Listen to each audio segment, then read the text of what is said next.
session. And I really am pleased to be able to introduce the presenters for our session this morning, which is entitled Discovering Your Constellations. So we're out in the galaxies. The stars. The stars, that's right. That's right. Yes, it is my pleasure to introduce three presenters today. We have Réjean Ballé-Massy, who is with the Témiscamingue Arts Council. Réjean. Pascal Charbois, with Communications with Cultural Art.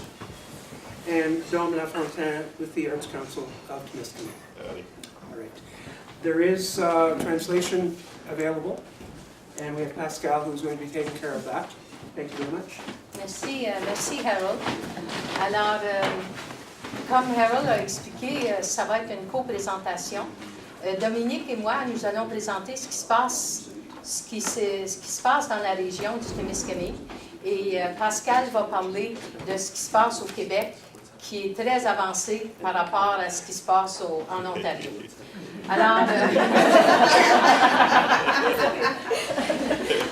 Alors, avant de débuter cette rencontre, nous aimerions reconnaître que nous sommes réunis sur les territoires traditionnels des Ojibwe et Algonquins. Nous remercions les nations algonquines et Ojibwe pour ce territoire traditionnel partagé. Alors, Dominique. Oui, je vais m'introduire. Moi, je suis Dominique Lafontaine de Témiscamingue First Nation, juste l'autre côté du lac. Je suis dans le CADAC, le Council of Arts of Témiscamingue. Je fais aussi beaucoup de liaisons avec Cultura en tant qu'artiste indigène, Anishinaabe. Je suis aussi sur le CA de TV Témis, la télé communautaire à Notre-Dame-du-Nord. Et j'étais anciennement à la radio à Témiscamingue First Nation. Et je suis ici pour partager un petit peu à propos de notre région. Oh.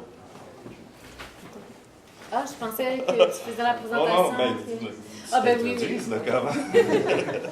Donc, Pascal Charlebois, je travaille pour l'Association touristique régionale de l'Abitibi-Témiscamingue. Donc, l'Abitibi-Témiscamingue, c'est l'autre côté du lac. Il y a le Témiscamingue et l'Abitibi est plus à l'est et plus au nord aussi. Donc, c'est un nom algonquin. Donc, on a aussi beaucoup de communautés algonquines avec qui on travaille. Et voilà, on a parti une démarche basée sur les arts et la culture qui s'appelle Cultura et dont je vais vous parler tantôt. Good to go? OK. On va commencer ça. Okay. Notre Conseil des arts, Témiscamingue Arts Council, est tout à fait bilingue. Ça représente toute la région. On parle there's a lot of stuff. On va faire toute l'affaire, OK? Comment on est arrivé au CATAC? En 2012, la ville de Témiscamingue Shores a reçu des directives du ministère du Tourisme, de la Culture et du Sport d'entamer un processus pour en arriver à adopter un plan culturel qui tiendrait compte des réalités locales. C'est ça, c'est axé surtout sur nos régions. C'est très régional. Puis de plus, moi-même, mon but, c'est de faire que les deux régions du côté du Québec et de l'Ontario s'unissent de plus en plus. C'est un trend qu'on voit. C'est vraiment... It's great. Il s'agit d'un processus visant à déterminer et à exploiter les ressources culturelles d'une collectivité, à renforcer la gestion de ces ressources et à les intégrer dans tous les volets de la planification et de la prise de décision à l'échelle locale. I feel like I got slow down. Il y a quand même des gros mots. Ce processus devrait tenir compte de la contribution de la culture aux 4 grands piliers de la durabilité. Prospérité économique, they want the money. Équité sociale, c'est sûr, parce qu'on est divers groupes ethniques, économiques. La responsabilité environnementale, c'est sûr, on a un très beau lac. vous avez vu ça en venant ici, en conduisant ici. C'est pour ça que je suis revenu. Moi, ça fait 4 ans que je suis parti. J'étais à Montréal.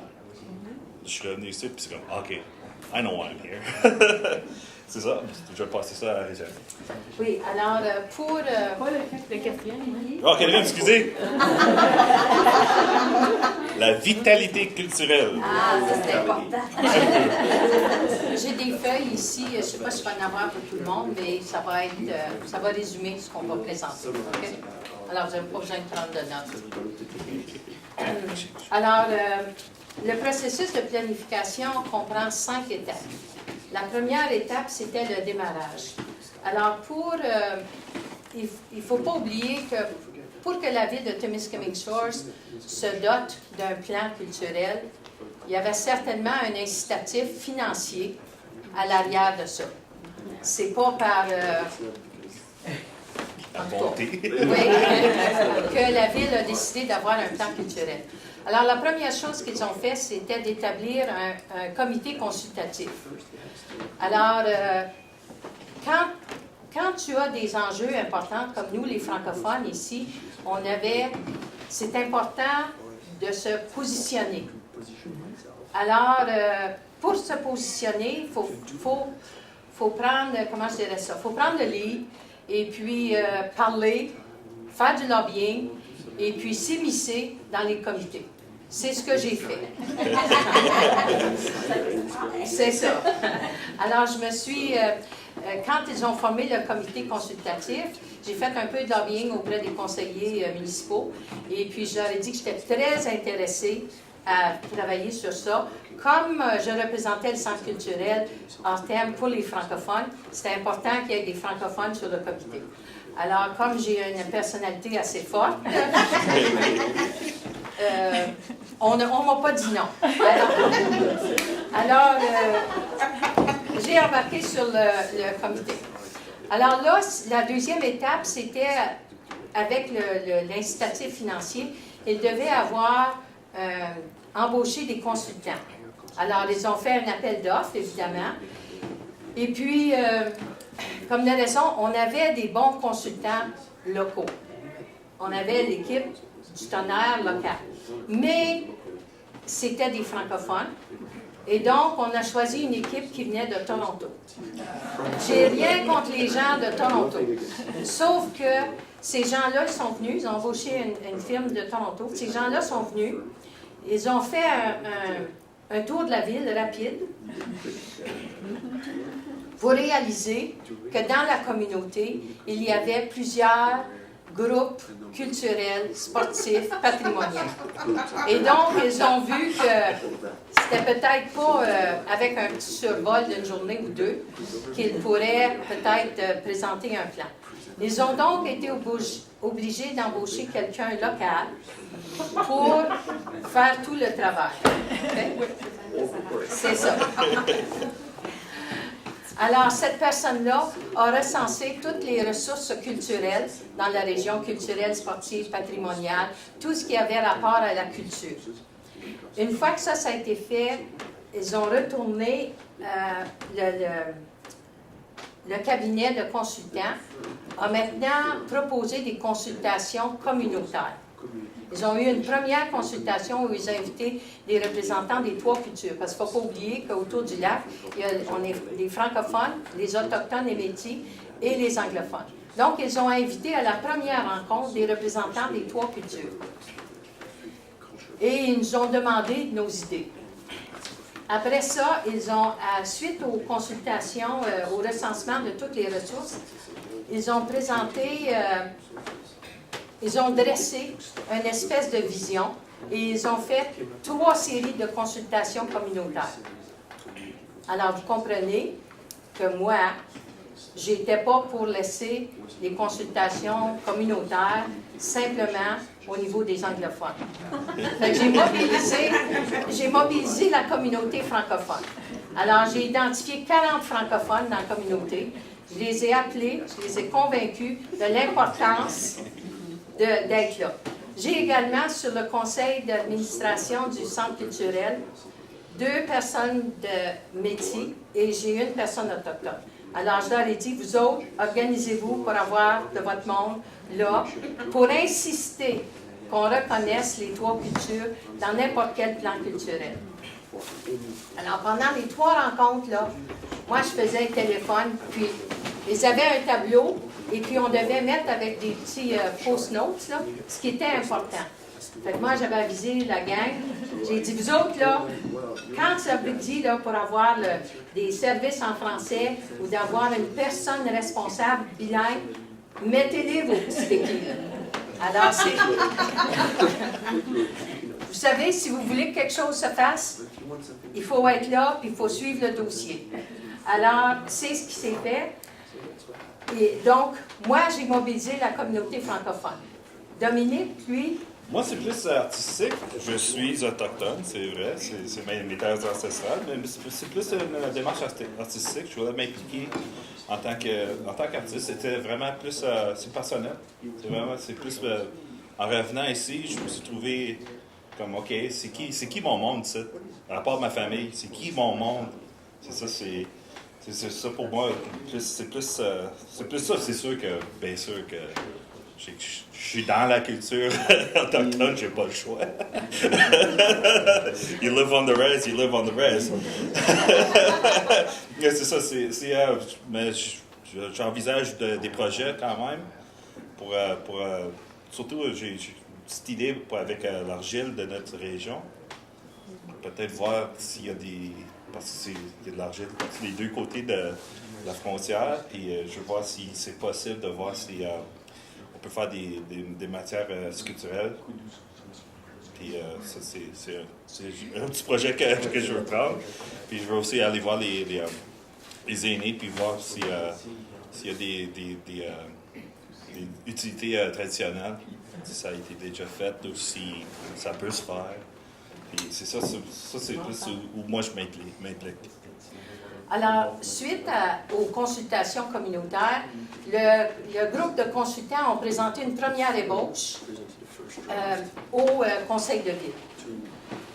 Alors, il y a eu c'est-à-dire pas une première ébauche, il y a eu une ébauche qui est envoyée au comité consultatif, on a fait nos remarques.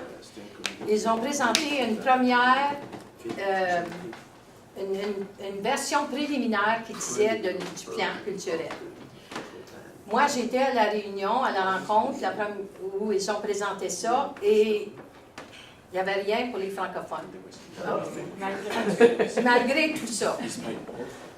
Alors, vous comprenez que moi, après la réunion, parce que ça, c'était un des items, je suis retournée chez moi, puis j'ai écrit des courriels à tous les conseillers municipaux en disant, c'est quoi ça? Le lendemain, matin, là, j'ai appelé le maire, et j'ai appelé le CEO, l'administrateur en chef, puis j'ai dit encore, vous avez reçu mon courriel, sans doute. Vous savez que ça ne passera pas au niveau de la communauté francophone. Vous savez que je vais mobiliser la communauté francophone. Alors, je veux avoir des changements. Et j'ai dit, ce que je vous ai écrit hier, je l'ai également envoyé à la compagnie de consultants. Alors, il faut que ça change. À la deuxième présentation, où ils devaient adopter, ça avait changé. Et dedans, on avait l'embauche d'une personne bilingue pour le Conseil des arts. OK? Alors, suite à ça, ils ont adopté un plan culturel. Et puis, Dominique va vous parler, c'était quoi les objectifs du plan culturel un peu? OK, on est rendu là déjà. Wow! OK, le plan culturel municipal de Témiscamingue Shores vise à appuyer le développement économique potentiel en renforçant son attrait en tant qu'endroit propice aux affaires qui offre des possibilités d'emploi et qui jouit d'une qualité de vie supérieure. C'est bien sûr.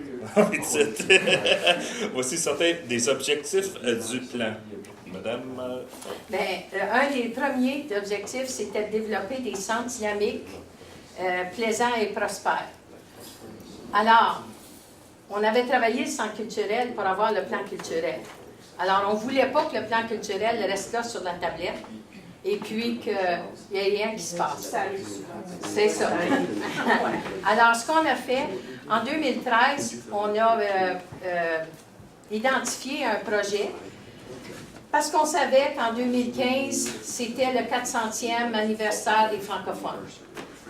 Donc, on a conçu un projet pour avoir un marché de Noël, mais dont le thème était la Nouvelle-France.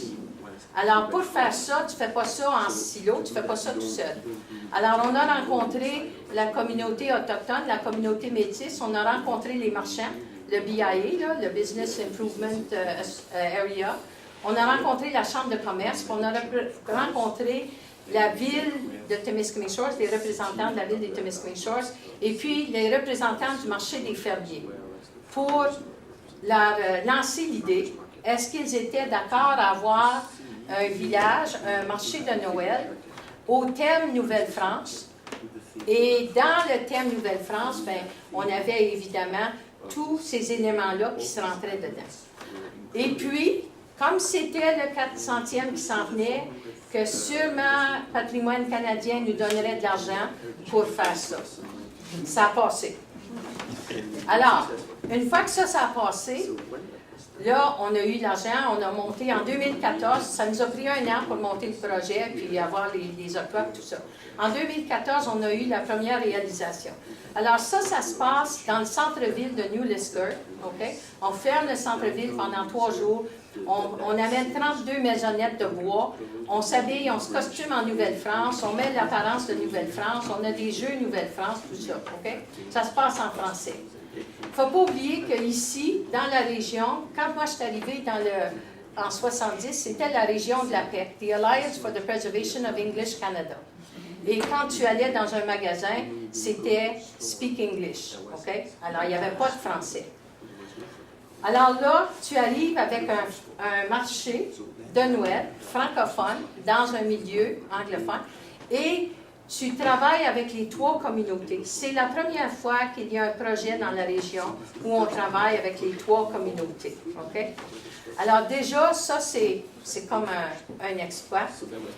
Mais ce qui arrive, c'est que la 2e année qu'on a fait le marché, là, le village Noël, Témiscamingue, c'est encore la même chose. C'est encore en français. OK? La 3e année, c'est encore en français. Alors là, c'est comme un acquis que ça se passe en français. Comme de raison, il y a des artisans anglophones là aussi, mais parce que les artisans qui sont présents sur le site, c'est des artisans qui viennent du nord-ouest du Québec et du nord-est de l'Ontario. Alors, dans le plan de la ville, dans le plan culturel, ils avaient développé des centres dynamiques plaisants et prospères. Alors, quand on a présenté ça à la ville, on a dit « ça tombe pile dans votre plan culturel ». Est-ce qu'ils pouvaient nous refuser? Non. Alors, et on dit « ça reconnaît l'unicité des francophones, des Premières Nations, des Métis, des anglophones ». Ça tombait pile. Et pour eux autres, ça démontrait au ministère du Tourisme que leur plan était fonctionnel. Et c'est une façon aussi, qu'on a eu la ville sur notre côté. Alors là, quand on fait des projets, la ville est d'accord parce qu'ils reconnaissent l'importance de travailler les 3 cultures ensemble. En plus de ça, un de leurs objectifs était de recenser, protéger et commercialiser la richesse patrimoniale. Alors, à ce niveau-là, on a élaboré un autre projet qui s'appelle les TIC, c'était les tournées interactives communautaires, qui a recensé 300, on a fait des consultations communautaires, évidemment, et c'est une application que vous pouvez télécharger sur votre téléphone, et vous pouvez faire le tour, comme on a la tournée de Cobalt, de New Liskeard, de Hillybury, mais on a la tournée des campagnes aussi. Alors ça rentrait pile dans leur... donc, ils sont d'accord avec ça. Et là, le prochain projet qu'on est en train de mousser, c'est le projet Météor. Le Météor, c'était le bateau qui faisait la navette entre Témiscamingue, Ville-Marie et Hillybury, à l'époque où il n'y avait pas de voie ferrée ou de façon de se rendre. Alors, le Météor, ça va être un souper-spectacle On fait un partenariat avec le Small Pond Entertainers, qui est un groupe de jeunes qui font, pendant l'été, ils ont des camps d'été et à la fin de l'été, ils produisent des spectacles. 2 genres de spectacles, un spectacle pour les plus jeunes et un spectacle pour les plus vieux. Et le projet va se passer dans le Météor, dans le restaurant Le Météor, parce que, ben, premièrement, c'est un projet comme pilote, là, fait qu'avant d'étendre ça, on va l'essayer dans le Météor. Et puis, comme partenaire, on a le Météor, le restaurant Météor. Et tout ça, c'était dans le but de leur 5e objectif, c'était de reconnaître et promouvoir la richesse culturelle régionale qui bénéficie le pays, la ville. Maintenant, il ne faut pas oublier qu'en 2013, aussi 2014, on a fait, avec l'aide de Nicole ici, qui a travaillé à Direction Ontario, elle avait déjà commencé le circuit en 2002, le circuit de Champlain. Champlain, oui, 2000. Ouais. 2002, elle avait commencé ça. Fait qu'en 2014, on a réuni les agents autour du lac qui faisaient le développement économique et puis la promotion touristique. Et puis on leur a parlé d'avoir un livret qui ferait le point, qui mousserait l'intérêt sur tous les points historiques, patrimoniaux, culturels, et puis tous les événements culturels autour du lac. Et à ça, on avait invité aussi la ville de Temiskaming Shores. La ville de Temiskaming Shores n'a pas pris le projet. On l'a pris. Nicole a fait beaucoup de travail à ce niveau-là. Elle a installé aussi un site Internet pour le tour du lac. Et la 2e année, c'est la Chambre de commerce qui l'a pris. 2e ou 3e année. En tout cas, ils ont pris le projet. Et maintenant, vous avez le passeport Tour du lac. Si vous avez vu auprès, je pense qu'il y en a ici, puis il y en a aussi à Hillbury. Alors, c'est quand on fait un projet maintenant, on le rattache toujours au plan culturel. Et la ville a un peu de misère à refuser, surtout si on le rattache au plan culturel. En parlant de refus, ben moi je viens juste de mettre dans la politique Anishinaabe. Et c'est ça, je voulais juste vous parler juste un peu des, comment dire, pas des jeux, mais La politique. Des jeux de pouvoir, la politique, comment aborder ça quand ça vient aux Premières Nations. Dans ma nation, anyways. C'est ça, c'est que faut se watcher parce que il y a beaucoup de pouvoir, il y a beaucoup d'argent qui peut changer comme ça. Si la tribu que vous travaillez avec, il ne va pas mettre quelque chose, puis disons qu'il y a des élections qui s'en viennent là, on dirait 2-3 mois. Il y a une grosse chance que tout le conseil qui est là va changer, comme ça, dans une journée. Ils se font élire le samedi, ils rentrent le lundi. Ça, c'est juste pour vous montrer un petit peu. Puis aussi, avec Cultura, moi, j'ai été parti d'un meeting. On avait un brainstorming pour un projet pour le parc au Pemmican. C'est un parc national à Kipawa, c'est au sud, au Temiskaming Sud, comme on l'appelle ici, parce qu'on est au Témisnord ici. Puis, c'est ça, on avait eu un brainstorming pour avoir un gros projet d'art, puis OK, let's go, on met la demande au gouvernement. This is just a rough idea. C'est ça. Puis l'affaire qui est arrivée, c'est que la réserve là-bas, les autres, ils étaient comme, attends une minute, vous êtes chez nous, là.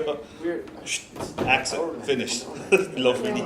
C'est un peu plus complexe que ça. C'est plus complexe que ça, mais... En fait, c'est parce qu'on est un organisme de Blancs qui essaie de favoriser la culture Anishinaabe, et donc pour eux, ça devrait pas être fait par les Blancs, mais donc... C'est ça, il y a beaucoup d'enjeux comme ça. Il faut se watcher, il faut faire beaucoup de communication, beaucoup d'outreach, vraiment, d'y aller aussi tranquillement, si on veut. avec beaucoup de respect. Puis vraiment, ouais. Vraiment, c'est très respectueux de prendre son temps, de développer les amitiés, surtout les amitiés. Puis moi, je parle pas juste de la personne qui est culturelle. Va voir juste quelqu'un qui joue de la guitare ou quelque chose. Juste une autre personne de la réserve. Tu sais jamais qui est, il est dans quelle famille. C'est toutes les familles qui rendent ça, sa réserve. That's life. That's life on the right. So, je voulais juste parler de ça un petit peu. Suite à ça, vous savez, le comité consultatif est devenu ce qu'il appelait on faisait partie du projet de la pérennité culturelle pour le Témiscamingue. Alors, la Ville avait toujours de l'argent, et puis nous, on a voulu former les organisations culturelles, sportives, et on a voulu former un noyau. On a voulu former une organisation parapluie qui chevaucherait toutes les autres organisations culturelles, pas pour leur enlever leurs objectifs ou leurs missions, mais plutôt pour regrouper les ressources humaines, financières et tout le stock. Là, vous savez qu'on a, là, vous savez, là, toutes les organisations, il y en a qui ont des chevalets, des choses comme ça. Alors, on a voulu recenser ça pour pouvoir partager. Et le CATAC ferait un calendrier sur lequel on pourrait toutes mettre nos activités, de sorte qu'on n'arrive pas en conflit. Alors, on a formé, ça nous a pris du temps à s'organiser, et l'automne passé, on s'est incorporé comme un CATAC. Une fois qu'on a été incorporé, la Ville nous a transféré, c'est-à-dire le montant d'argent qui restait de quand ils ont eu de l'argent pour le plan culturel. Alors, présentement, on a une employée à 10 heures semaine seulement. C'est tout ce qu'on peut. Et on doit être incorporé, on doit fonctionner, c'est-à-dire pendant 2 ans avant de pouvoir faire demande pour des fonds au Conseil des arts ou ailleurs. C'est ce qu'on est présentement. Puis, Dominique va nous parler un peu de la mission et de nos objectifs qu'on a élaborés. OK! On est en train de faire ça. Freestyle, here. OK, allez-y. L'objectif immédiat pour cette année, c'est rétablir la lettre culturelle mensuelle en rebâtissant la liste d'abonnés. Parce qu'on ne peut pas juste prendre des abonnés comme ça sur l'Internet à cause du inter-spam et tout ça. Alors, il fallait qu'on parle à une personne pour dire, OK, avec votre liste, vous pouvez vous dire à eux autres que nous autres on fait ça.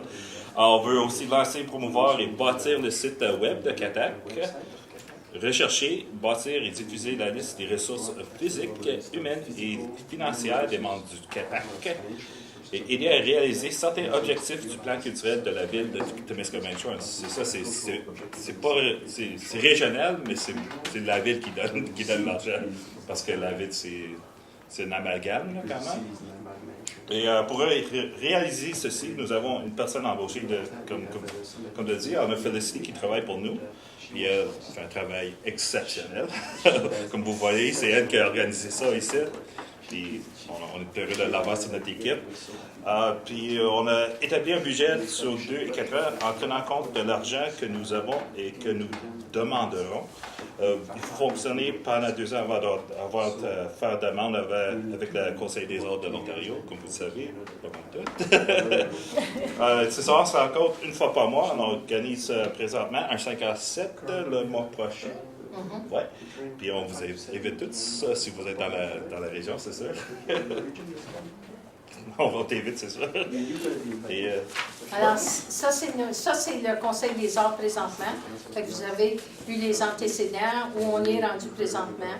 Et puis, vous allez voir qu'à comparer à ce que Cultura fait, là, on est comme à cette étape-là. On a commencé là. Est-ce que tu peux demander, votre conseil des arts, est-ce que ça inclut les arts du spectacle et les arts visuels, tous les formes? Oui, là, on a eu 8 membres fondateurs, OK?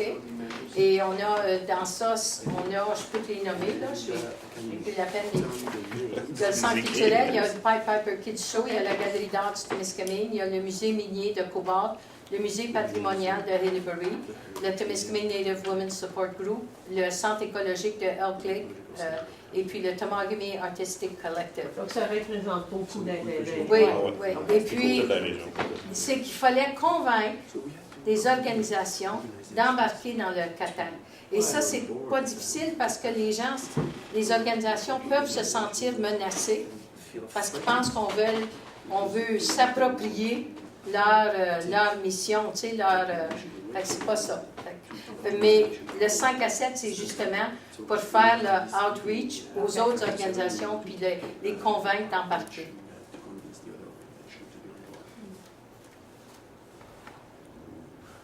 All right. So, local. D'autres questions? OK. On va traverser de l'autre bord On de va là. jaser, hein. Avant que tu commences, the interpreter will catch his breath just for a moment. So we'll take a 1 or 2 minutes. C'est bon? Juste 2 minutes. Merci.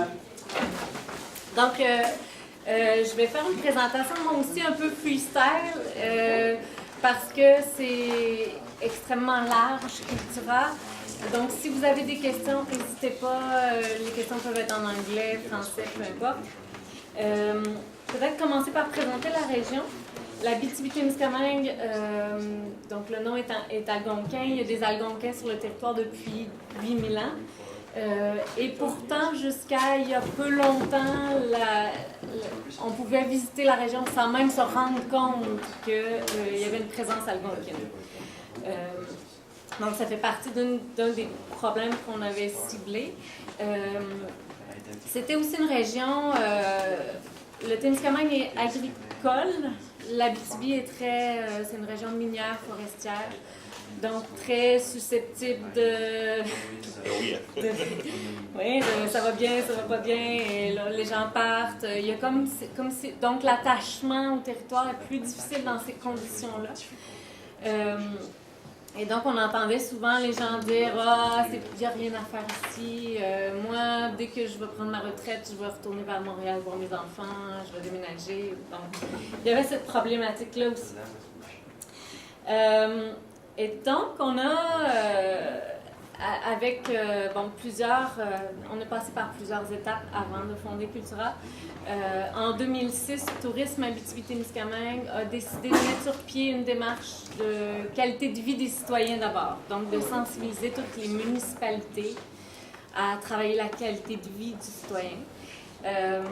Ensuite, en 2009, il y a eu un colloque Les Arts et la Ville. Donc, ça, c'est un organisme provincial. Donc, le lien entre la ville et la culture. En 2012, Tourisme Abitibi-Témiscamingue avait décidé de faire venir le CED, Centre mondial d'excellence des destinations. Donc, eux, ils sont basés à l'UQAM. Ils ont été fondés par le National Geographic Society, l'Université George Washington, l'UQAM et tout ça. Et ce qu'ils font, c'est qu'ils se promènent partout dans le monde. Ils vont évaluer les destinations et établir une centaine de recommandations pour que la destination devienne excellente au niveau touristique. Et donc, dans les recommandations du CED, il y avait entre autres de mettre en valeur la culture algonquine et de profiter du dynamisme culturel qu'il y avait chez nous, parce que notre conseil de culture, quand même, date d'il y a 40 ans et il y a toujours eu quand même une certaine vitalité culturelle. Je m'arrête là et je vous présente notre vidéo bilan résultat. On en reparle après. Au départ, c'était une simple idée. Ah, ça marche pas. Quelque chose comme On va juste le... OK. un projet. Puis, l'Abitibi-Témiscamingue s'est mise en marche. Elle s'est mobilisée. Cultura, c'est maintenant l'implication et l'investissement des médias, des hôteliers, du secteur privé et des municipalités. c'est plus de 450 projets et initiatives citoyennes, scolaires, municipales et entrepreneuriales. C'est des actions, des projets et de la co-création avec des organismes et des artistes anishinabés qui favorisent le rapprochement des peuples. Selon un sondage léger effectué récemment, c'est surtout des citoyennes et des citoyens qui connaissent la démarche, qui jugent celle-ci comme pertinente, qui ont posé au moins un geste afin d'y participer, et considèrent que Cultura contribue à augmenter le sentiment de fierté, l'appartenance à la région et la qualité de vie. Cultura est devenu un projet de société pour une grande partie de la population de l'Abitibi-Témiscamingue. Aujourd'hui, notre territoire, nos villes, nos bâtiments portent de plus en plus les couleurs vives de notre identité et de notre fierté. Peut-être que je suis devenue la chante. Ah oui, hein? Non, c'était un peu trop fort, mais on peut. Donc, on peut juste faire un petit sommaire en anglais. Elle peut en reparler. Oui, je vais revenir là-dessus. Puis j'ai une version aussi sur YouTube en anglais. OK, je pourrais vous donner le lien. Facile, désolée. OK. Donc, en fait, mon petit PDF ici reprend ce qu'il y a dans la vidéo. C'était surtout pour vous montrer aussi des images de ce qui se fait. Donc, en fait, depuis la création de Cultura en 2012, il y a eu plus de 450 projets qui sont nés. Là-dedans, on compte plus de 250 projets citoyens d'embellissement. Une centaine de projets dans les écoles, notamment beaucoup avec le concours Je veux te connaître, qui est d'initier les enfants à la culture anishinaabe. Il y a environ 70 projets municipaux qui sont principalement en art public et une trentaine de projets qui ont été faits par des entreprises, aussi en art public.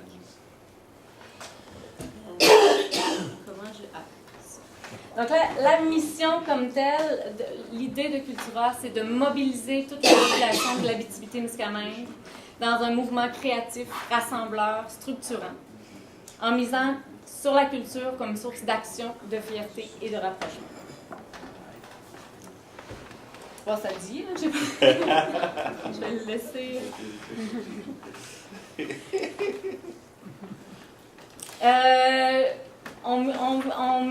On vise le ciel, en fait, rien de moins. On veut que l'Abitibi-Témiscamingue, qu'en 2030, elle soit maintenant attractive, accueillante, animée par une diversité de cultures et de talents. On veut qu'elle soit marquée par les arts, par la beauté de ses espaces, ainsi que par le bien-être et le plaisir de vivre de sa population. Et que les peuples y cohabitent dans le partage et le respect du territoire. Bon, là, c'est très abstrait tout ça, là, comment on a fait concrètement. Je vous montre un peu des images, en fait, de ce qui nous a motivés. Évidemment, on a la grande ville a beaucoup le préjugé de l'Abitibi-Témiscamingue. C'est lettre parce qu'il y a des mines. Souvent, on rentrait dans les villes et il y avait ce qu'on appelle des cours à scrap. Okay. Donc,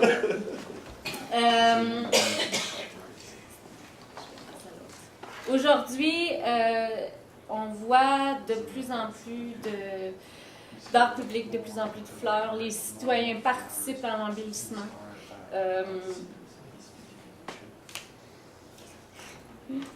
OK. Les fondements de Cultura, c'est en 2012, l'UNESCO avait déclaré la culture comme étant un des piliers du développement durable. Ils ont sorti l'agenda 21 de la culture et on s'en est carrément inspiré. Qualité de vie, si j'en ai parlé. Alors, nous, on travaille 4 chantiers. Art public, ce qu'on fait depuis le début, en fait, au tout début, Cultura était beaucoup moins défini comme ça. C'est vraiment à force de... On s'est cherché. Et maintenant, on est capable de dire qu'on travaille sur ces 4 chantiers-là. Ça a été au tout début d'aller voir les municipalités. Première étape, en Abitibi-Témiscamingue, il y a 77 municipalités. Il y en a des très petites qui ne peuvent pas se permettre ou qui n'ont jamais même pensé avoir une politique culturelle. Donc, nous, on a établi une charte Cultura et on les a approchés pour dire, bon, mais on aimerait ça que vous vous engagiez dans Cultura, vous vous engagez à faire des actions pour favoriser les arts et la culture. Et aujourd'hui, il y a 60 municipalités sur 67. Vous avez dit 70 Sur 67. sur 67, sur Oui. 61, sur 67. Et on a un président qui travaille à aller chercher les 7 autres. Et ce qui est très drôle, c'est que je reçois des résolutions avec des courriels qui disent « Ah, on s'excuse, on était sûr qu'on l'avait signé. » Donc, les municipalités elles-mêmes se sont engagées à faire des actions. On n'a pas pris de chance. On leur a fait signer la charte une année. L'année d'après, on a fait un gros événement, conférence de presse, dans laquelle on a invité les maires à parler de leur projet. C'est une belle façon de les engager, de leur tendre un bras pour qu'ils le fassent. Et ça a bien marché. Donc, on a aussi contacté les chambres de commerce, les conseils de bande. Donc, on a impliqué tout ce monde-là. Tout ce monde-là ont signé la charte. Et donc, je reviens, ça c'est mon freestyle, je reviens au 4 chantiers. Donc, art public, c'est vraiment de marquer le territoire par les arts. Beaucoup de murales, beaucoup d'aires de repos artistiques. On en a vu quand même un peu. De l'art Anishinaabe, on essaie de... Vous avez vu une murale de Frank Wilson. Donc voilà, donc c'est vraiment de ce côté-là, c'est beaucoup les municipalités puis les entreprises. Nous, on agit comme soutien, on a des appels. Moi, j'aimerais ça faire un mural, je ne sais pas qui contacter, je ne sais pas avec quel artiste travailler. Et là, ben, on les rencontre, puis c'est quoi ta philosophie, tes valeurs d'entreprise, puis on essaie de trouver un artiste qui pourrait bien aller, qui fit dans mon québécois. Puis on essaie de faciliter aussi le processus auprès de la ville. Parce que ça n'a pas toujours été évident. Il y a des normes, il y a des permis. Des permis. C'est pas toujours... on n'a pas toujours réussi, des fois où ça a été bloqué. Mais je dirais que les villes reconnaissent maintenant l'apport des murales et des installations publiques. Donc, côté embellissement, disons que c'est un volet qui est davantage, au départ, réservé aux citoyens, parce qu'on veut que les citoyens fassent le ménage de leur cour à scrap. Et donc, qu'ils plantent des fleurs, qu'ils plantent des arbres, de la verdure. On a procédé par le biais d'un concours citoyen qui s'appelle « Participe au décor ». Cette année, bon, au départ, le concours, c'était embellis ta cour, mets des fleurs, des œuvres d'art, n'importe quoi pour embellir, et tu peux t'inscrire et gagner. Au début, c'était un bon d'achat dans un centre jardin. Cette année, c'est un peu différent. Ben, même au début, on a 5 MRC, donc on avait 5 centres jardins qui participaient. Maintenant, cette année, on a décidé d'élargir, je dirais, le concours. J'ai 11 centres jardins qui participent. Les gens peuvent, en magasin, en achetant, ils remplissent un coupon, peuvent gagner un bon d'achat dans le centre jardin. Mais le Grand Prix régional, c'est une œuvre d'art extérieure. Donc, on va comme chercher un autre chantier à travers le chantier de l'embellissement. Et là, je dirais, ce qui est nouveau, ce qu'on essaie de faire de plus en plus, c'est d'embarquer les organismes et les municipalités. C'est-à-dire se questionner avec les municipalités qui, eux aussi, ont des problématiques par rapport à l'embellissement. Par exemple, la ville de La Sarre qui nous dit, moi, je veux embellir, je veux mettre des fleurs, mais c'est au-dessus de 100 000 $ que je mets. un été qui meurt. Tu sais, donc, ce qu'on est en train d'essayer de faire, c'est que je suis en train d'essayer de convaincre les conseils municipaux d'adopter ce qui se fait en Europe, qui s'appelle des permis de végétaliser l'espace public. C'est-à-dire que les citoyens peuvent demander un permis pour un espace précis et pendant 3 ans, c'est leur petit espace qu'ils peuvent embellir. C'est où, ça? En Europe? Beaucoup en France. Oui. Et il y a même, c'est très facile, en fait, si tu tapes, tu googles permis de végétaliser l'espace public, tu as les chartes, tu as les formulaires, tout est là. Donc, c'est très facile à implanter. Ça, c'est parce qu'ils utilisent des annuels, non pas c'est local. Exact. Est-ce que tout l'embellissement est fait par les employés des municipalités ou est-ce que c'est fait par des bénévoles? Bien, c'est ce qu'on essaie d'implanter, qu'il y a des citoyens qui s'impliquent davantage. À Val-d'Or, il y a un comité qui s'appelle Embellir Val-d'Or, qui est né il y a, je pense, 2 ans, qui est beaucoup soutenu par la ville et qui fait des projets d'embellissement un peu partout. Mais là, c'est des citoyens. Donc, c'est ce qu'on veut propager, là, parce que ça coûte moins cher, puis ça permet d'en faire plus. Puis ça engage les citoyens. Dans ma communauté, c'est très commun. C'est tout fait par les bénévoles. Ah, c'est super. Un employé par été, un étudiant qui vient avec l'autre pour tout arroser. Oui, c'est génial. Sauf ça, c'est tout fait par les bénévoles. Ce qu'on essaie aussi, c'est que les entreprises puissent mettre des fleurs aussi. C'est pas toujours évident. Donc, il y a certaines normes. Par exemple, à Rouen, ils ne peuvent même pas mettre de bac parce que la plupart sont comme sur la ligne 0. Là, je sais pas. Donc, on essaie de voir comment on peut assouplir avec la ville. Est-ce qu'il y a moyen? Est-ce qu'on peut faire des murs végétaux aussi? Donc, on essaie de voir d'autres possibilités. Mais à la SAR, par exemple, une des choses qu'ils font, c'est qu'ils ont remarqué que les entreprises, dans les centres jardins, ils achètent des bacs, mais après, ils n'ont pas le temps de s'en occuper. Donc, c'est la ville qui vend les bacs et qui charge un peu plus cher parce que c'est elle aussi qui entretient tout. Ah oui, ça marche. Ça marche bien. Troisième chantier. Non, c'est bon, c'est parle parfait. vite, ça va? C'est parfait. OK. Rapprochement des peuples. Donc, faire en sorte que la culture Anishinaabe soit épanouie dans l'Abitibi-Témiscamingue. On a une personne dédiée uniquement à ça, Caroline Lemire, qui devait venir rencontrer au départ.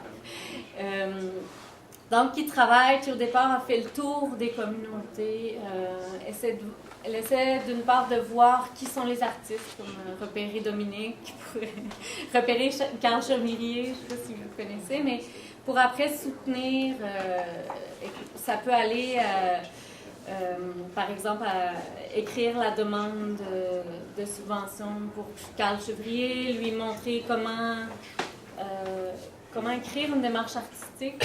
Parce que, on part de loin, là. Quand on doit faire des demandes dessus, on n'a jamais fait, comment on fait ça? Donc, nous, on est là en soutien pour faire tout ça pour eux. Je peux Oui, dire vas-y. un petit commentaire? Moi, ça m'a affecté personnellement. C'est ça que moi, j'ai fait l'école d'art. J'ai fait un petit peu de marché d'art là, pour peut-être 1 an et demi. Après ça, j'ai arrêté ça, j'ai fait de la musique, j'ai fait whatever. Mais c'est juste, c'est quand Caroline elle m'a contacté il y a 2 ans. Elle a dit « Hey, on me dit que t'es musicien, on me dit que tu fais ça. » Puis elle me parle aussi, elle a dit ça, elle parlait de toutes les subventions qui étaient disponibles. Puis je commence à penser, je suis comme « Oh yeah, tu te rappelles quand tu étais artiste? » Oh ouais, il y a de l'argent, puis je peux me remettre dedans, il y a de l'argent. Parce que, tu sais, quand t'as 20 ans, là, l'argent, whatever, quand t'en as 30 peu, c'est différent. C'est ça, je peux vous dire que directement, ça me relaunched me. En tant qu'artiste, là, j'adore travailler avec eux, puis Ça, j'aime ça me faire inviter pour faire des brainstorms, tout ça. C'est merveilleux. Tu veux juste dire ça. Merci. Ben, c'est réciproque, en fait. On adore travailler avec vous aussi, là. Puis, en fait, c'est Richard Kistabiche qui est le président du nouvel organisme qu'on vient de fonder, en fait, qui disait, moi, ce qui me touche surtout, c'est qu'on a essayé de nous éliminer par la culture et maintenant, vous essayez de nous faire revivre aussi par la culture.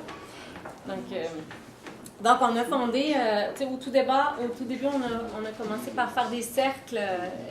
En fait, on a 9 communautés algonquines sur notre territoire et la moitié sont allées à l'école, au pensionnat en français et l'autre moitié en anglais. Et donc, c'est des communautés qui ne se parlaient pas nécessairement. Ou s'ils le faisaient, c'était toujours sur des questions politiques, territoriales.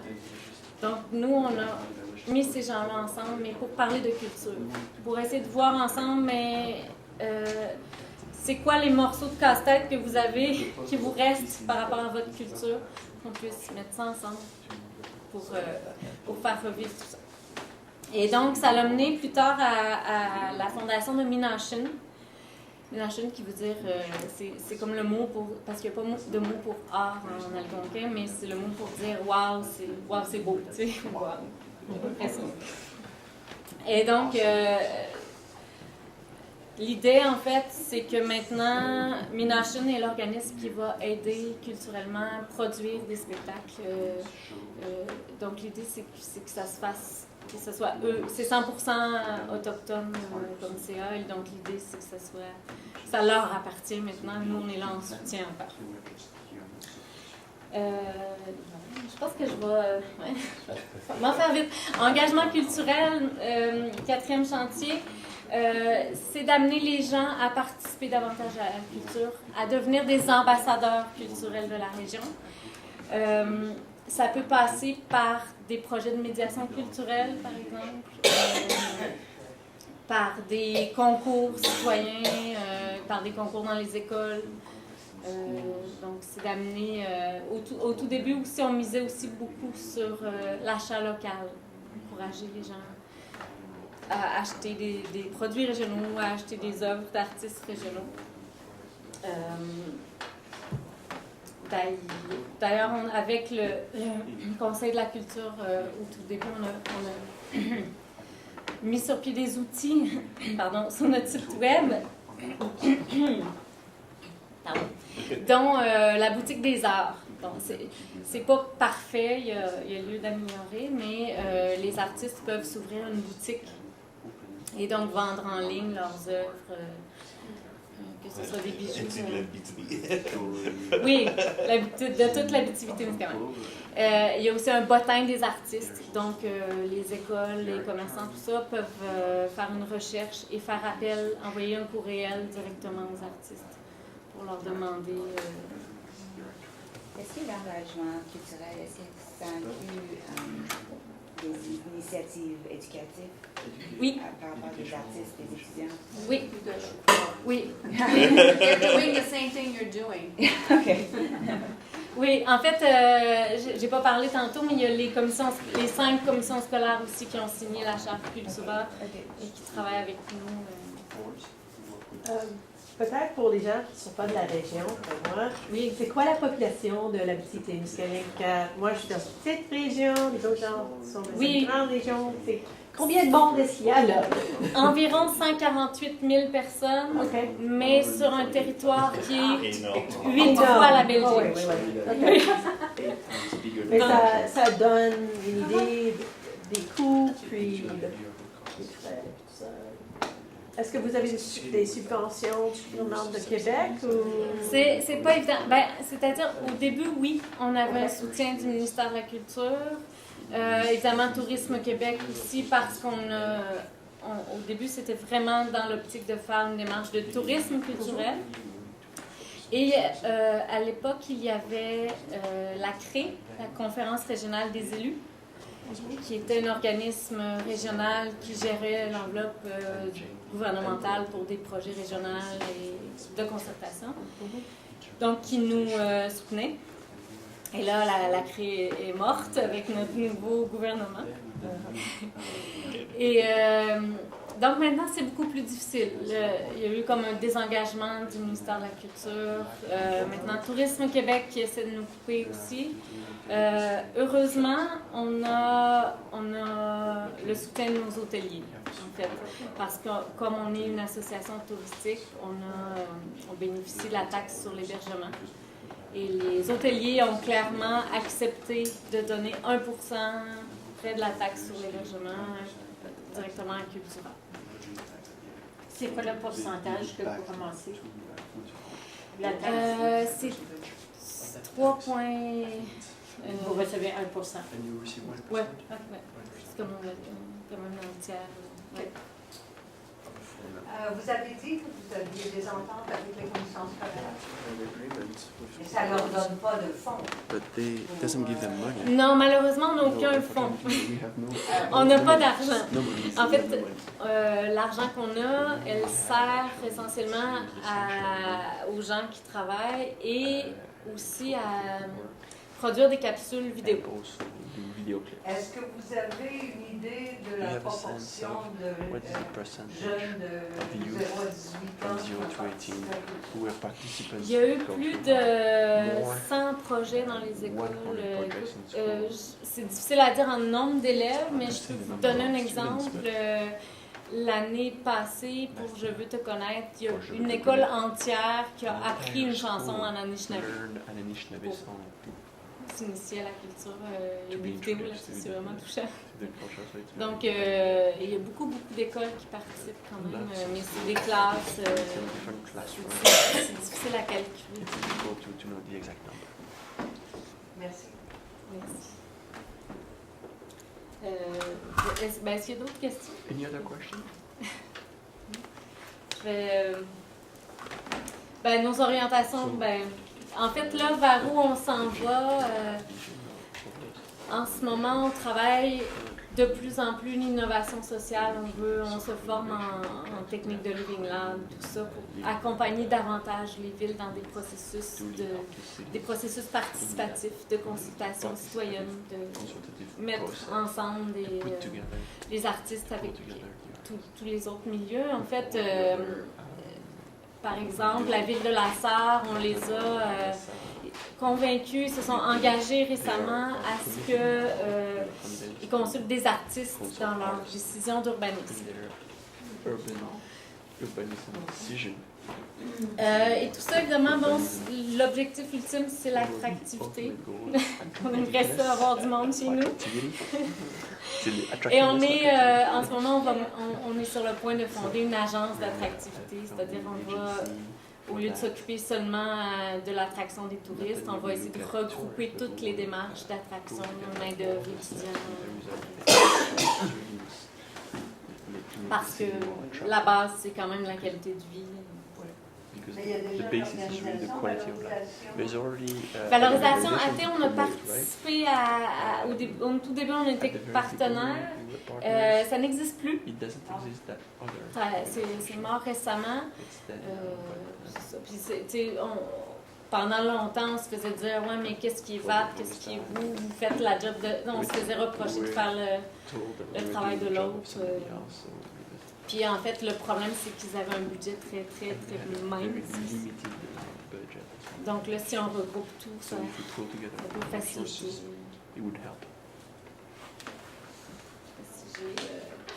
Notre organigramme d'intervention, en fait, c'est très simple. Ça a toujours été beaucoup de rencontres one-on-one. Ça a été vraiment la clé. Puis c'est l'idée aussi que, surtout avec des municipalités ou des MRC,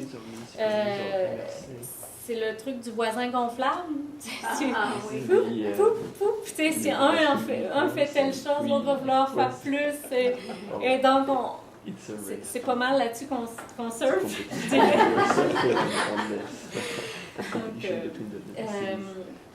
Et ce qui est super beau, en fait, en ce moment, c'est qu'au départ, on voulait renforcer l'identité régionale. Et ce dont on se rend compte maintenant, c'est que on a fait éclore les identités des 5 MRC. Puis que maintenant, on est une région, 5 destinations. Donc, vraiment, et il y a des projets. Tout à l'heure, il y avait la question du responsabilité environnementale. Il y a la région d'Amos qui. Je ne sais pas si vous connaissez les escarres d'Amos.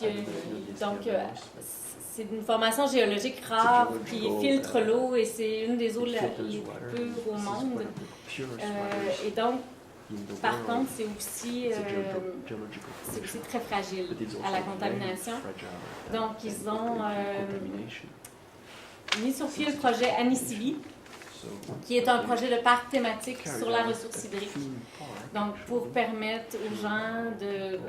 C'est très ludique aussi, là. Il y a Moment Factory qui est engagé pour développer des différentes aires. C'est 17 municipalités qui se regroupent, là. C'est étalé sur le territoire. Et donc, c'est à la fois divertissement, mais aussi sensibilisation à la protection de la ressource. C'est depuis que Cultura est fondée, c'est combien d'années ça? Ça a été fondé en 2012, donc 6 ans. Fait que ça prend 10 ans. Fait que, non, c'est juste pour nous donner une idée de combien longtemps ça va nous prendre ici au Témiscamingue. Mais c'est ça, nous aussi on se dit qu'on a des liens à faire là, avec l'Ontario.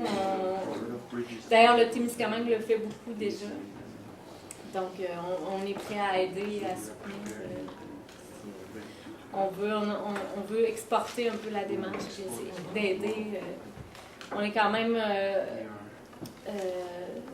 reconnu par les gouvernements locaux unis comme une des bonnes pratiques de l'agenda 21 de la culture. On est soutenu par la Commission canadienne de l'UNESCO aussi.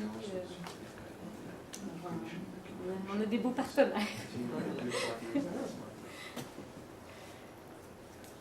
Je sais pas, je peux... Il ne faut pas oublier, avant qu'en 2012, c'est quand même l'association touristique régionale, et vous aviez déjà des bonnes bases, vous travailliez déjà en groupe quand vous avez pris ce projet-là. Tandis que pour le Conseil des arts du Témiscamingue, vous avez parti de rien. Là. La fondation est plus difficile à bâtir que le reste. Oui, mais... faut avouer qu'on a fait des erreurs aussi. Notre première erreur, ça a été la communication au milieu culturel. Ça a été complètement... Je peux vous dire qu'à l'époque, j'étais plutôt dans le milieu culturel. Moi-même, je n'étais pas encore à l'emploi de tourisme Abitibi-Témiscamingue. Et ça a été bizarrement présenté. Ça a été présenté comme en 2015. Au départ, même, il y avait un objectif en 2015. Je ne sais pas pourquoi. Et donc, ça a été présenté comme en 2015, on va être une région de tourisme culturel. Ça va être gigantesque. Puis on se dit, comment on peut participer, qu'est-ce qu'on fait? Puis on dit rien de plus que ce que vous faites maintenant. Okay. Donc, on a comme un peu. Donc, les artistes se sont sentis utilisés là-dedans. En fait, comme, OK, on va miser sur le tourisme culturel, sur ce qu'on fait nous, mais on n'a rien à dire, tu sais. Donc, ça n'a pas été super. Mais c'est ça, ouais. Puis, c'est sûr qu'au début aussi, le discours était vraiment pas clair. Les gens c'est quoi Cultura? C'est une démarche de mobilisation axée sur les arts et la culture. Ah bon? Comment tu fais ça? C'est quoi? Mais ça mange quoi en hiver? Donc, ça a été tout un travail de resserrer le discours et de pouvoir dire maintenant on travaille sur 4 chantiers, on fait ci. Mais est-ce qu'il y avait un plan, comme un stratégique avant de partir ça? La manière dont vous parlez, il n'y avait pas de plan, là? Ça s'est comme fait à mesure. On en a un maintenant. C'était ça le problème. En fait, c'est un peu ce qu'on se fait reprocher à Tourisme Abitibi-Témiscamingue. On a beaucoup de vision, on fonce, mais c'est ça. Puis au fur et à mesure, on s'adapte. C'est très créatif. C'est très créatif. C'est une organisation très, très créative. Ouais. Puis en fait, ce qui est beau de Cultura, c'est que ça ne nous appartient pas. En fait, ça appartient aux citoyens. Les gens en font ce qu'ils veulent. Il n'y a pas de recette.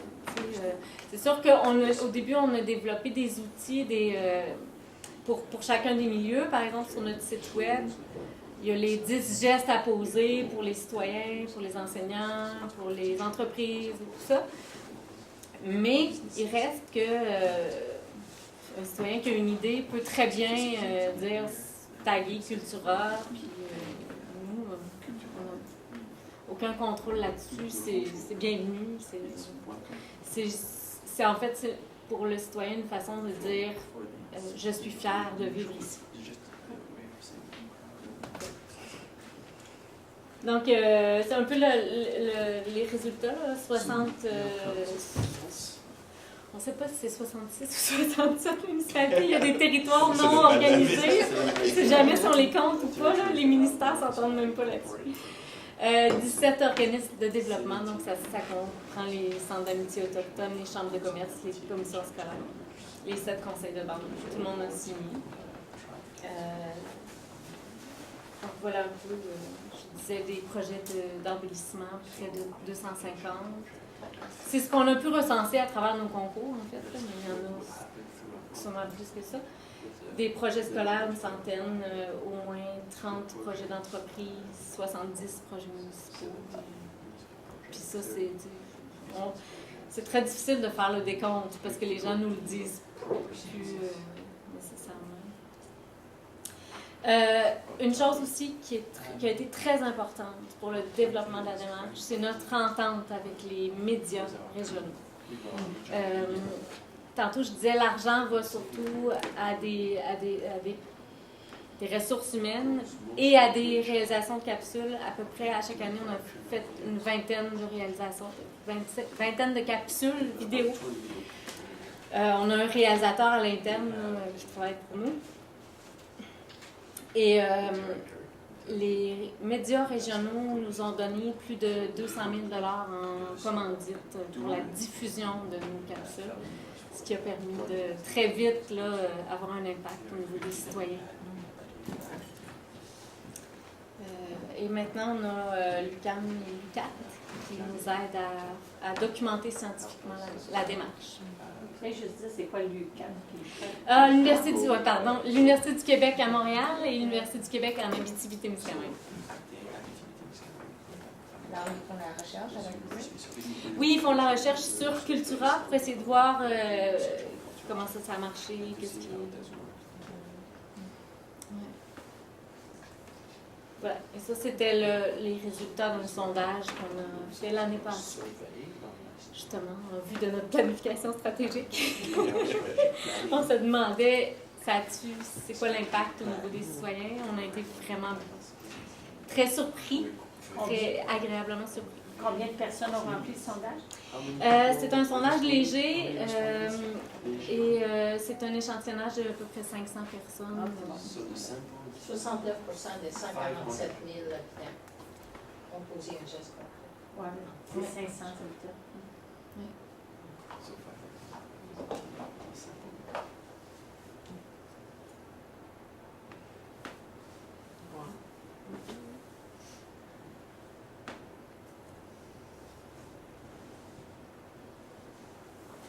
Est-ce que ça c'est disponible en ligne?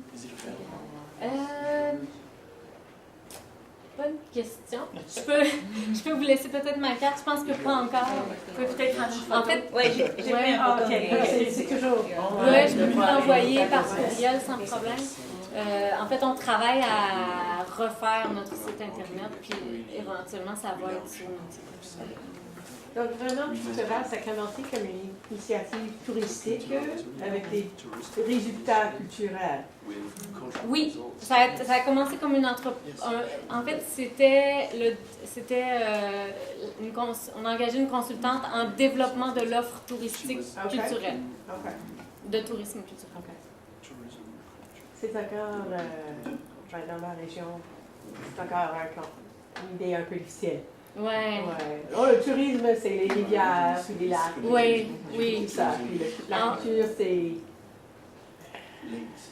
la En- boutique quand on quitte, c'est tout. Ouais. Je suis à l'est de l'Ottawa, dans le comté de Lanner. Puis, c'est une région pas mal traditionnelle. Ouais. On a des ressources comme les arbres et on en fait l'agriculture. Et, En fait- c'est difficile pour les gens de reconnaître que ce qu'on fait ici, chez nous, il y a de la valeur. La culture a de la valeur. Donc, c'est toujours, comment dire, they come from away, qui valorise la culture. Et ça change graduellement. Ouais. Ils n'ont pas un plan municipal de culture? On a un plan municipal, mais il n'y a personne qui engage avec. Oui, c'est faire le lien, en fait. Donc, quand j'écoute l'histoire ici avec tout le monde qui fait le téléphone, et on va dire à la ville que hey, c'est dans ton plan culturel, il faut que tu nous appuies. En fait, ce C'est qu'on ça s'est qu'on dit, doit faire. ouais, c'est ça.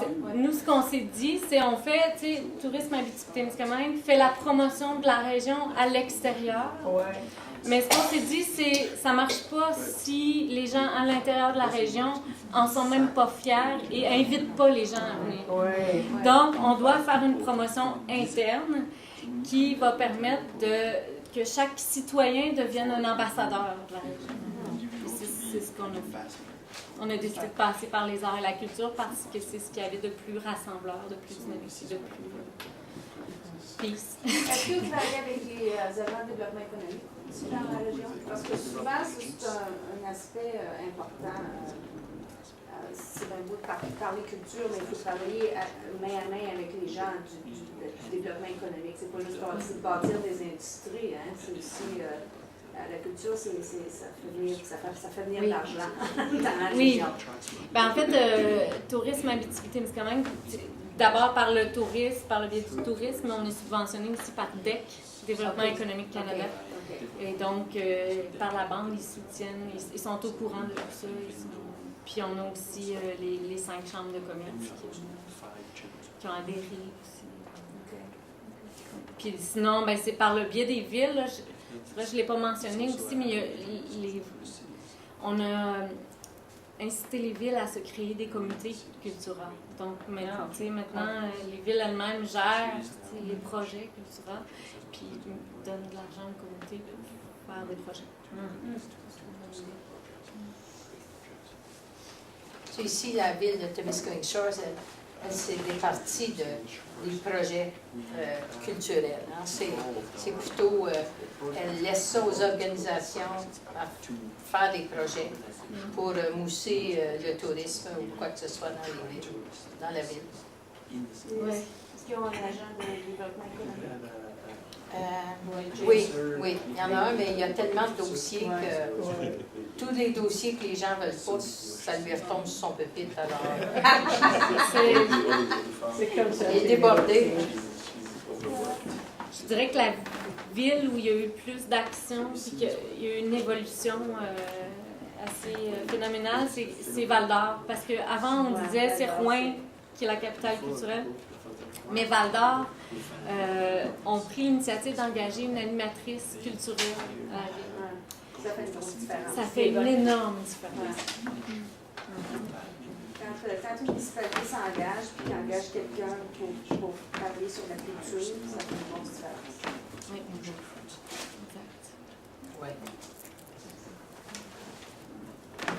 Des téléphones. Comment ça est perçu comme une peste, là, ouais. Comme la peste. Il y a des élections cet automne. C'est ça.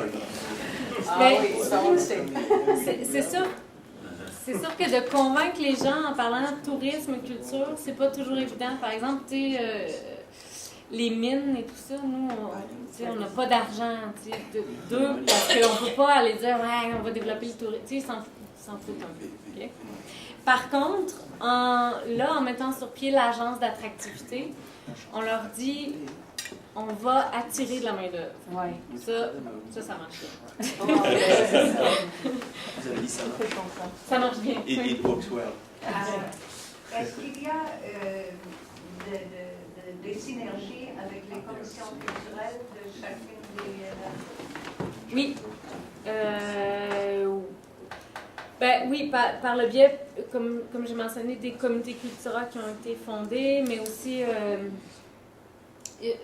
nous, on est là toujours en soutien pour eux. S'ils ont un besoin, puis de temps en temps, on va cogner à la porte, leur présenter ce qu'on fait, leur présenter... Parce qu'ils n'ont pas nécessairement les mêmes objectifs. Ils ont des objectifs qui sont souvent très guidés par les artistes qui en font partie. Ah, vous parlez des conseils de la culture. Oui, effectivement, c'est plus... le partenariat avec le Conseil de la culture est plus, je dirais, élastique. Des fois, ça pète, des fois, on se rapproche, mais oui, effectivement, ils ont une approche souvent beaucoup plus syndicale. Corporative. Corporative, oui. Donc... Mais ça revient à ce que vous disiez au départ. La façon dont Cultura avait abordé avait un peu fait reculer les artistes. Oui. Mais ça continue un peu avec les conseils culturels. C'est pas vraiment la symbiose. C'est toujours on travaille ensemble, mais c'est toujours comme fragile, en fait. Qu'est-ce qu'on peut faire pour changer ça? En fait, ce sur quoi on travaille, c'est nous faire attention à notre discours. Par exemple, au début, on disait on va marquer le territoire par les arts et la culture. Maintenant, on ne dit plus ça parce que les artistes, on disait embellir par les arts. Et là, on insulte les artistes si on dit qu'ils sont là pour embellir. Donc, faire attention à notre discours. Maintenant, on dit on marque le territoire par les arts. Puis, je dirais qu'au début, notre erreur, en fait, ça a été aussi de dire, nous, on ne travaille pas avec les milieux culturels. C'est le Conseil de la culture qui va faire ce pont-là, qui va amener les... Mais ça n'a pas été fait. Donc, on s'est fié... Puis c'est toujours délicat, parce que là, on ne veut pas non plus faire fermer le Conseil de la culture parce qu'on fait sa job. Donc, cette partie-là est toujours délicate. En fait, je pense que ce qu'il faut leur démontrer constamment, c'est que, premièrement, on ne veut pas que les artistes soient utilisés.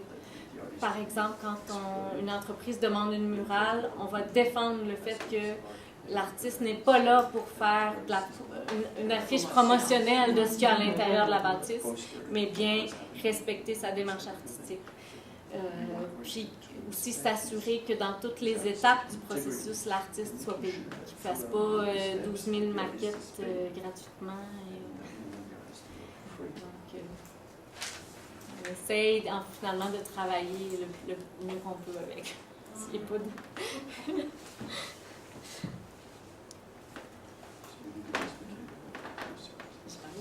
Il est déjà moins 10. Je sais pas si... conclu. De toute façon, c'était la fin de mon... Mais moi, je voulais dire un gros merci à la SPARC, qui les personnes ici, mais merci beaucoup de nous inviter. Puis, si vous avez... je peux vous laisser ma carte, si on peut vous aider dans vos démarches d'une quelconque façon, ça va nous faire plaisir. Puis, je pense que vous faites tous des projets incroyables. Sentez-vous libre de m'inviter. Ça m'a fait plaisir.